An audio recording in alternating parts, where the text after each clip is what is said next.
नमस्कार, स्वागत आप सबों का एक बार फिर से अध्ययन मंत्रा पर।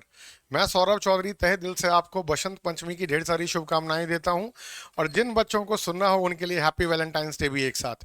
तो फिर से मैं लेकर आया हूं द वोकैब शो टीवीएस में एक छोटा सा सेशन, 7-8 मिनट का सेशन होता है और 25 वर्ड हम लोग करके निकल लेते हैं। 5 से 25 जोड़ते चलिएगा। तो आज हम लोग स्टार्ट करेंगे 21 से। 4 सेशंस हम लोग कर चुके हैं बच्चों, जिसमें मैंने आपको 5-5 वर्ड हर सेशन में बताया है। सबका मीनिंग हिंदी में, उसका प्रोनाउंसिएशन, उसका पार्ट्स ऑफ स्पीच, उसका हिंदी में की का एक्सप्लेनेशन, ये सब हम लोग करते चलते हैं, हाँ या ना। तो आज का पहला word, without wasting any time मेरे बच्चों, आज का पहला वर्ड है रेपेट्रिएट। ध्यान से पढ़िएगा, रेपेट्रिएट इसका मतलब होता है स्वदेश लौटाना। इसका मतलब क्या होता है बेटा? स्वदेश लौटाना, मतलब किसी की वापसी करवा देना, रिटर्न कर देना। अब बोलोगे कि इसको याद कैसे रखें सर? ये रेपेट्रिएट जो वर्ड है इसको याद कैसे रखें? तो देखिएगा, लास्ट क्लास में भी आपको बोला था, री मतलब क्या होता है बेटा? दोबारा। री का मतलब क्या होता है मेरे बच्चों? दोबारा। क्लियर है? तो री पार्टी, इसको इस तरह से हम लोग पढ़ सकते हैं। कैसे पढ़ सकते हैं? री पार्टी। तो दोबारा पार्टी करके सब लोग स्वदेश लौट आए हैं। दोबारा पार्टी करके सब लोग स्वदेश लौट आए हैं। तो इसी से क्या जोड़िएगा? री पार्टी से जोड़िएगा रेपेट्रिएट। किससे जोड़िएगा बेटा? री पार्टी से जोड़िएगा रेपेट्रिएट। और रेपेट्रिएट का मतलब क्या हो गया? स्वदेश लौटना। दोबारा पार्टी कर कर सब लोग स्वदेश लौट आए हैं। सिनोनिम में 2 वर्ड जोड़िएगा, रिटर्न और वेलकमिंग। कोई भी वापस आता है तो हम वेलकम करते हैं, है ना? कोई भी वापस आता है तो बेटा वेलकम करते हैं। तो सिनोनिम में रिटर्न और वेलकम जोड़ लीजिएगा। और एंटोनिम में डिपोर्ट करना। डिपोर्ट करना मतलब भेज देना, और एग्जाइल मतलब भी निकाल देना, देश निकाला कर देना, बाहर भेज देना। क्लियर है? और एक छोटा सा सेंटेंस देखेंगे, the last NRI were रिपेट्रिएटेड in February 1947। Clear है? डन जी, हाँ या ना? चलो तो आगे बढ़ते हैं। अगला चेक करिएगा मेरे बच्चे, वर्ड नंबर 22। वर्ड नंबर 22, और ये वर्ड है रीहैश। ये वर्ड क्या है बेटा? रीहैश। और रीहैश प्रोनाउंसिएशन आपके सामने, ये वर्ब होता है और इसका मतलब बेटा मिलावट करना या पुनः बात शुरू करना।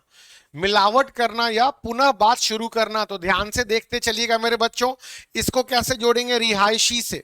रिहायशी समझते हैं ना, जहां रईस लोग रहते हैं, अमीर लोग रहते हैं।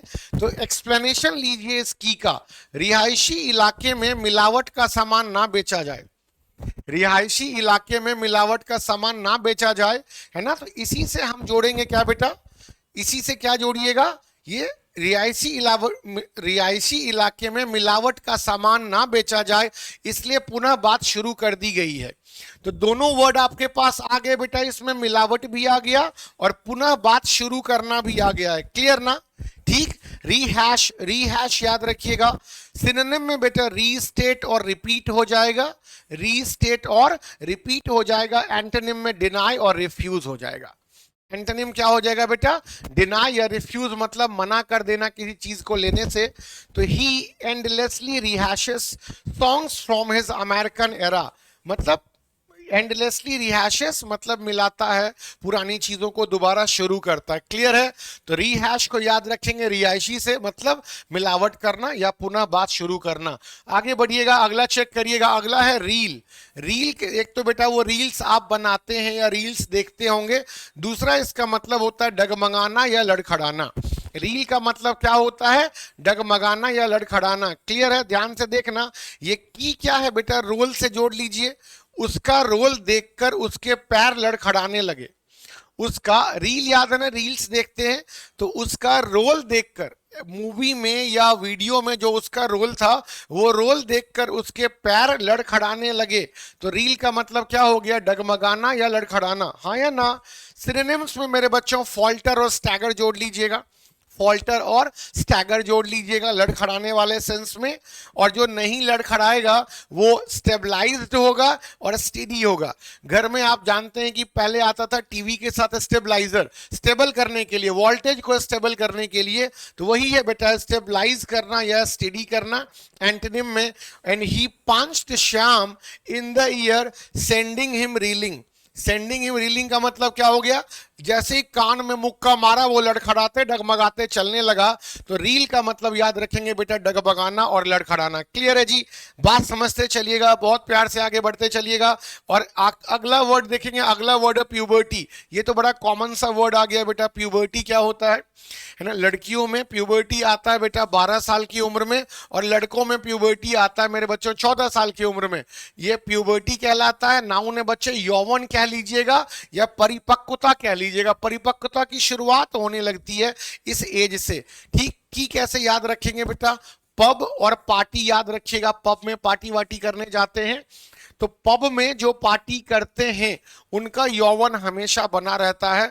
और ये कोई मैसेज नहीं है, ये समझाने का बस ट्रिक वर्ड है। कहीं इसको मैसेज समझ के पब जाने लगना और फिर पेरेंट्स बोलें कि सौरभ ने बच्चे बिगाड़ दिए, है ना। तो ये सिर्फ आपको एक ट्रिक वर्ड दे रहे हैं, एक्सप्लेनेशन है कि पब में जो पार्टी करते हैं उनका यौवन हमेशा बना रहता है। तो थोड़ा ध्यान से देखेंगे बेटा, सिनोनिम्स को जोड़िएगा। तो एडोलेसेंस और पोटेंसी, एडोलेसेंस और पोटेंसी आप सिनोनिम्स में काउंट करेंगे।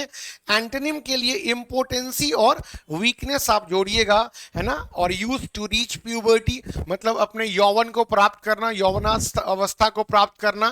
क्लियर है। तो चलते हैं मेरे बच्चों आज के लास्ट वर्ड पे।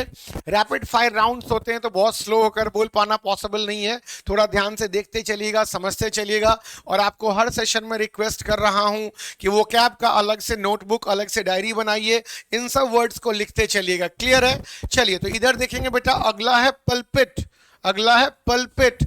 पल्पिट नाउन है, इसका मतलब होता है सिंहासन या धर्मोपदेशक का आसन, जो धर्म के बारे में उपदेश दे। जैसे वहां कहीं बैठते हैं, अभी आप देखेंगे तो वृंदावन में प्रेमानंद महाराज जी हैं, वो येलो कलर के पूरे आसन पर बैठते हैं और तब वो वहां से अपना उपदेश देते हैं। तो जिस आसन पर वो बैठते हैं या राजा जिस आसन सिंहासन पर बैठता था उसको हम लोग बोलते हैं बेटा पल्पिट। इसको याद करिएगा, पल्पिट से अगले पल ब्रैड पिट, अगले पल ब्रैड पिट सिंहासन में बैठेगा।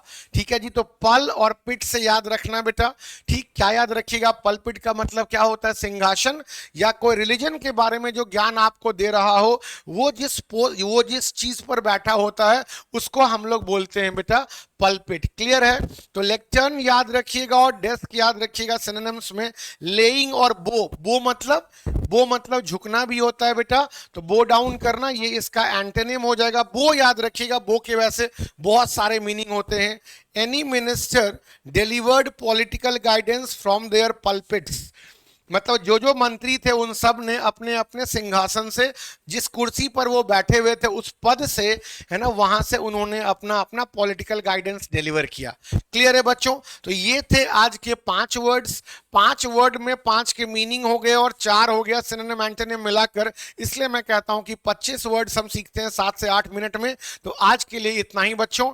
इन सब का भी अगर अलग से आपको पीडीएफ चाहिए तो आप ये टेलीग्राम चैनल ज्वाइन कर सकते हैं। Till the time, this is Saurabh Chaudhary signing off. Thank you so very much. कल फिर मुलाकात होगी द वोकैब शो टीवीएस में और नए 5 वर्ड्स के साथ और इसी तरह हिंदी के ट्रिक वर्ड के साथ। आपका कोई सजेशन, कोई सलाह हो तो जरूर शेयर करिएगा कमेंट सेक्शन में। और कैसा लग रहा है आपको मेरा द वोकैब शो, इसके बारे में भी कुछ ना कुछ जानकारी जरूर दीजिएगा। Thank you so much. हंसते रहिएगा, मुस्कुराते रहिएगा, खुश रहिएगा। जय हिंद, जय भारत। मां शारदे सब पे आशीर्वाद बनाए रखें। Thank you.